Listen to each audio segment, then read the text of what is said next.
My eyes were closed, and I was just sitting, talking to God, asking Him, saying, Lord, just let me into the heavenlies. Let me into the divine place. I just want to come near where you are and just be near you. And He said, reminding me where I stand, He said, behold, I stand at the door and knock. If you hear my voice, all you have to do is open up and let me come to where you are. And then all at once I was swept up, out of the church, out of the seat, out of my body. It felt like every worry, every frustration, every weight that had been on my shoulders was lifted off. Like I had just broken through the constraints of the physical world and entered into true freedom for the first time in my life. This place was brighter than anything I had seen before. It was like standing on a star. It was more real than I could ever explain. And although I'd never been to this place before, I knew I was home. There was white light all around me, and it took my eyes a minute to get adjusted, but as I finally began to see clearly, I saw one man standing in front of me.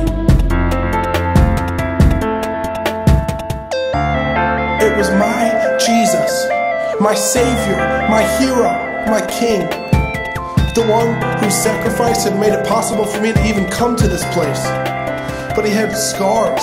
He had deep scars all over his face and neck from where his flesh had been torn and shredded by the crown of thorns and the whip that had struck him for my sake. He had scars on his hands, deep wounds from where the nails had torn through him. He said, I'm so glad you're here. Finally, I've prepared a place for you. Come, let me show you. And he held out his hand for me to take hold of it and follow him. Just as my hand touched his, I gently ran my finger across the hole in his palm. And he paused. I looked up, and looking at the scars on his face and neck, I asked, did it hurt? And he turned toward me.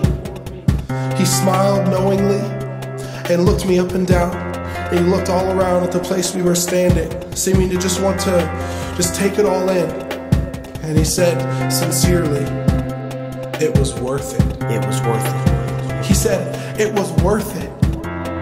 And to this day, I just can't get over the honesty in his voice. To think that the Son of God, the prophesied Messiah, the King of Kings and the Lord of Lords would look at me and think that I was worth the death he suffered. That with every blow, as the nails dug deeper into his hands and his feet, he was crying out, this is worth it. That with every crack of the whip, as it tore flesh from his back, he was crying out, this is worth it.